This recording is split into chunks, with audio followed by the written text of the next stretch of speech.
हाँ, देखिए अब हम दूसरा वीडियो में पढ़ते हैं धातुओं की जल के साथ अभिक्रिया। तो जो धातु है वो जल से अभिक्रिया करके क्या बनाती है, तो ये धातु है जल से क्रिया करके धातु ऑक्साइड और हाइड्रोजन गैस, और कुछ धातु ऑक्साइड जल में घुल करके धातु हाइड्रोक्साइड बनाते हैं। तो इसका ये फॉर्मूला है, सूत्र है कि धातु प्लस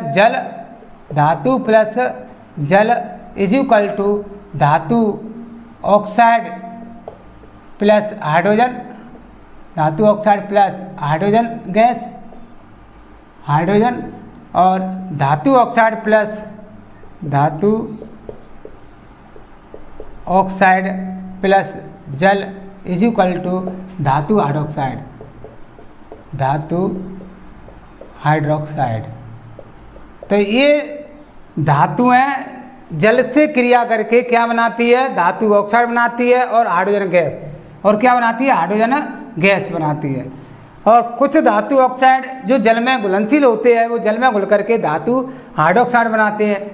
तो इसका ये फॉर्मूला है, और इसके आधार पर कुछ धातुओं की जल के साथ अभिक्रिया है। तो कुछ धातुएं तो ठंडे जल के साथ क्रिया करती है, कुछ धातुएं गर्म जल के साथ क्रिया करती है, और कुछ धातुएं भाप के साथ क्रिया करती हैं, और कुछ ऐसी धातुएं होती है जो जल के साथ बिल्कुल अभिक्रिया नहीं करती है। तो इनके बारे में हम पढ़ेंगे। नंबर 1 है धातुओं की ठंडे जल के साथ अभिक्रिया। नंबर 1 धातुओं की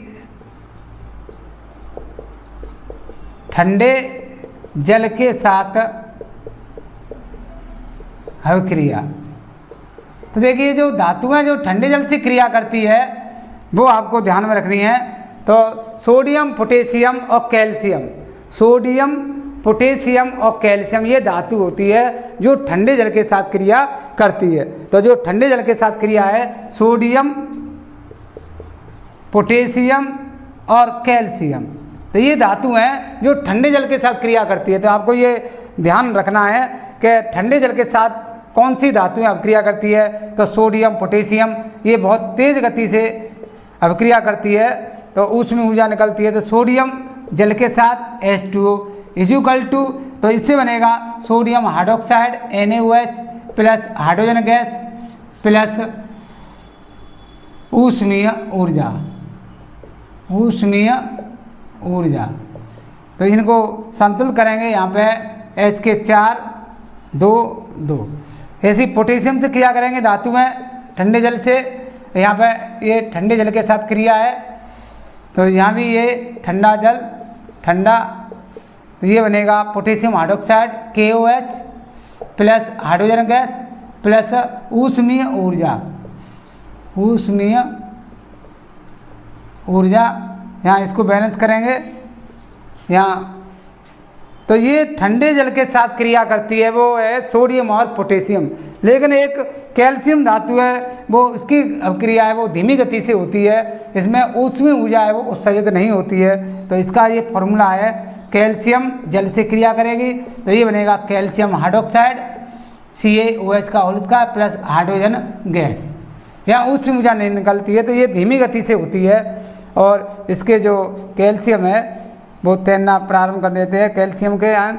तो ये ठंडे जल के साथ, ये एग्जाम में पूछ लेते हैं कि सोडियम एवं पोटेशियम धातु की ठंडे जल के साथ होने वाली अभिक्रिया का रासायनिक समीकरण दीजिए। तो आपको ये सोडियम की क्रिया जल से करेंगे तो सोडियम हाइड्रोक्साइड बनेगा और हाइड्रोजन गैस और ऊष्मीय ऊर्जा। ठंडे जल के साथ क्रिया होती है तो इन दोनों में ऊष्मीय ऊर्जा लिखना है। तो ये ठंडे जल की इसकी पहचान हो गई कि ठंडे जल के साथ जो क्रिया होती है वो अत्यंत तीव्र गति से होती है, इसलिए इसमें बनता है सोडियम धातु हाइड्रोक्साइड और हाइड्रोजन गैस।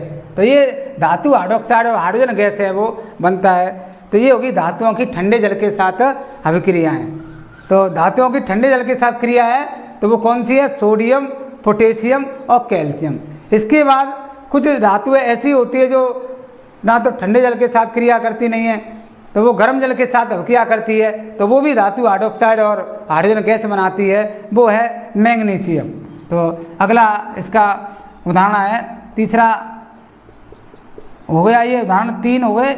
इसके बाद में चौथा उदाहरण है गर्म जल के साथ अभिक्रिया, गर्म जल के साथ अभिक्रिया, यानी धातु की गर्म जल के साथ। तो वो जो धातु है वो है मैग्नीशियम, इसकी क्रिया होती है मैग्नीशियम की।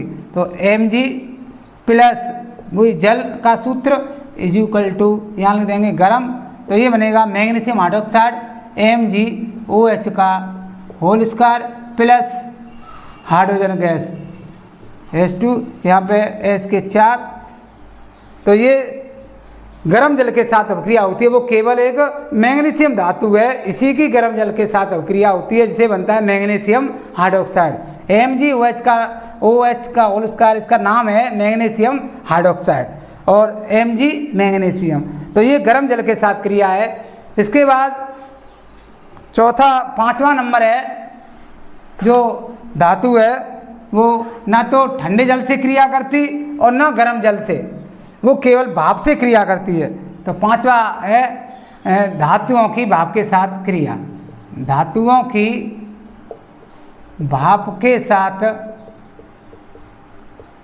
अभिक्रिया, धातुओं की भाप के साथ अभिक्रिया है। तो कुछ ऐसी धातुएं होती है जो ना तो शीतल जल के साथ भी क्रिया करती और ना ही गर्म जल के साथ, वो भाप के साथ क्रिया करके धातुओं के हाइड्रोक्साइड बनाती है, हाइड्रोजन गैस बनाती है।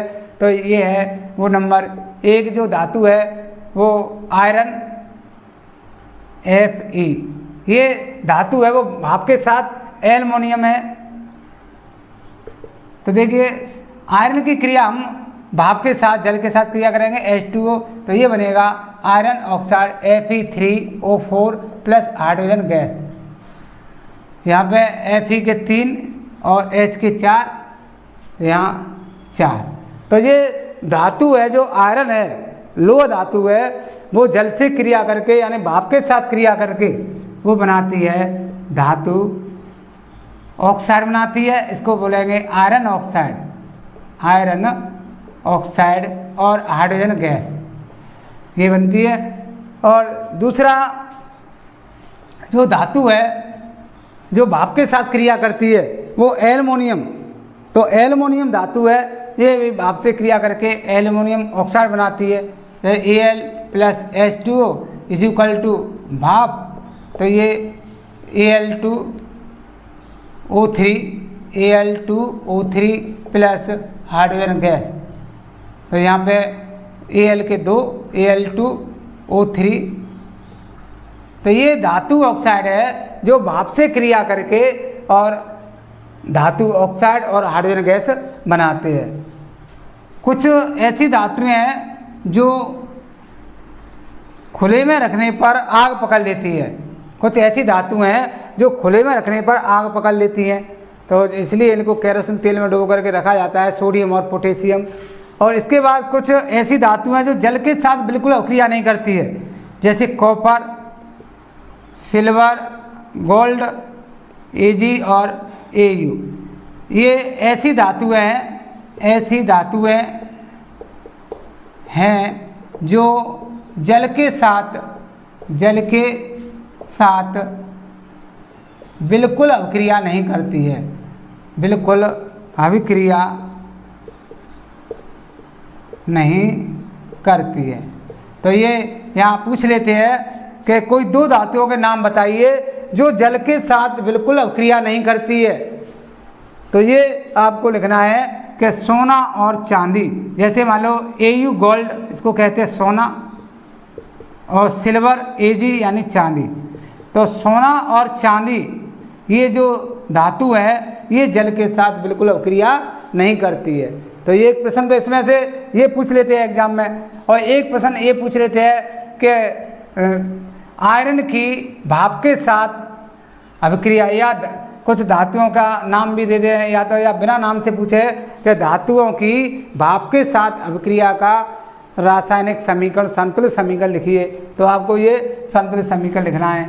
और ये पूछ लें कि धातु है वो जल से क्रिया करके क्या बनाती है, तो ये धातुओं की ऑक्साइड बनाती है और हाइड्रोजन गैस बनाती है। तो ये हो गया धातुओं की जल के साथ अभिक्रिया। अब अगला धातुओं की नंबर 1 हो गया आपका धातुओं का वायु में दहन, नंबर 2 होगा धातुओं की जल के साथ क्रिया, और तीसरा आता है धातुओं की अम्लों के साथ अभिक्रिया। तीसरा है धातुओं की अम्लों के साथ अभिक्रिया। धातुओं की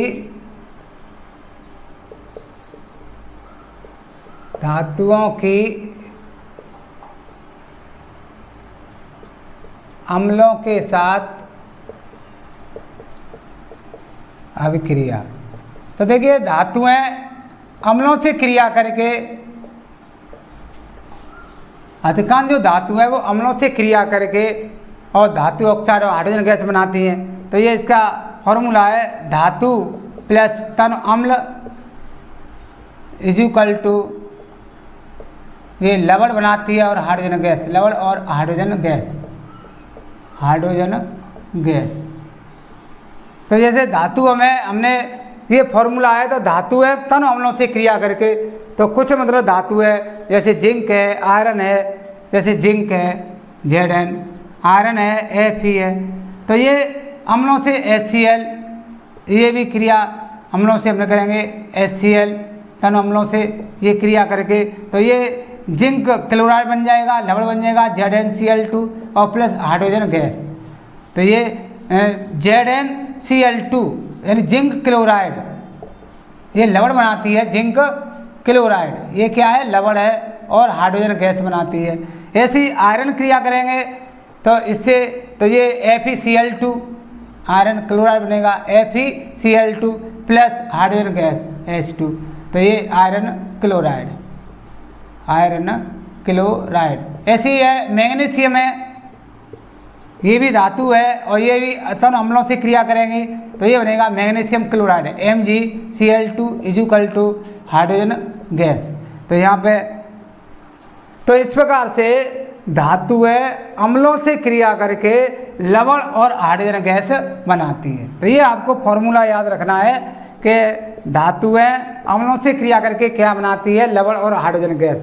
कुछ ऐसा अम्ल है, एक नाइट्रिक अम्ल ऐसा अम्ल है जो कि नाइट्रिक अम्ल है, वो इसके 3 ऑक्साइड होते हैं, नाइट्रोजन डाइऑक्साइड, नाइट्रिक ऑक्साइड और नाइट्रस ऑक्साइड, ये धातु ऑक्साइड है। तो ये क्रिया करके ये और कुछ इनसे अम्लों से क्रिया नहीं करती है। तो इनका एक और, तो तुम्हें तो बस ये अम्लों से क्रिया है तो केवल एक फॉर्मूला इसको याद रखना है, और ये उदाहरण है कोई से भी 1-2 के धातुएं अम्लों से क्रिया करके क्या बनाती है, लवण और हाइड्रोजन गैस।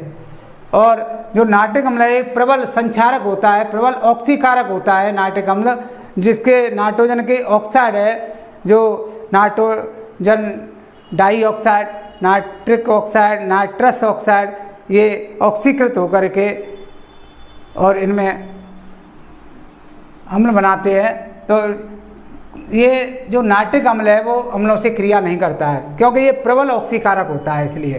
तो ये धातुओं की अम्लों के साथ अभिक्रिया में आपको हुई है। और चौथा पॉइंट है धातुओं की लवणों के साथ अभिक्रिया, धातुओं की अन्य धातु लवणों के साथ, धातुओं की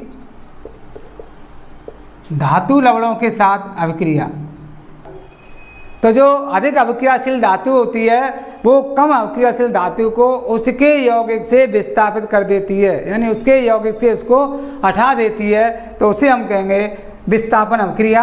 तो ये धातुओं की धातु लवणों के साथ अभिक्रिया है कि अधिक अभिक्रियाशील धातु, अधिक अभिक्रियाशील धातु, अधिक अभिक्रियाशील धातु कम क्रियाशील धातु को, कम क्रियाशील धातु को उसके यौगिक से विस्थापित कर देती है, विस्थापित कर देती है। इसी को हम विस्थापन अभिक्रिया भी कहते हैं। तो हमने ये पढ़ा है कि आयरन की क्रिया, हमने जैसे आयरन है वो कम क्रियाशील है, उसमें कॉपर सल्फेट से क्रिया करेंगे तो Fe plus copper sulphate SO4 equal to. तो यहाँ पे जो आयरन है वो अधिक क्रियाशील धातु है और कॉपर है वो कम क्रियाशील धातु है, तो ये कॉपर को विस्थापित कर देगी, तो आयरन सल्फेट बनेगा FeSO4 और प्लस कॉपर। तो यहाँ कॉपर है वो कम क्रियाशील धातु है, ये कॉपर है वो कैसी है, कम क्रियाशील धातु है। तो ये अधिक क्रियाशील, आयरन है वो अधिक क्रियाशील है, अधिक क्रियाशील। तो ये अधिक क्रियाशील धातु है वो उसके यौगिक से कम क्रियाशील धातु को हटा देती है, विस्थापित कर देती है। तो धातुओं की धातु लवणों के साथ अभिक्रिया ये है कि जो अधिक अभिक्रियाशील धातु है वो कम क्रियाशील धातु को उसके यौगिक से विस्थापित कर देती है।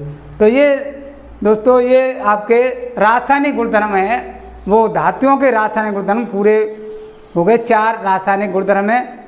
आपको आज के वीडियो में ये 4 रासायनिक गुणधर्मों के बारे में ही जानकारी दी है। अगले वीडियोज में फिर मिलेंगे कल, तो इसके लिए अगला जो वीडियो, तो आज दोस्तों नमस्कार, आज के लिए।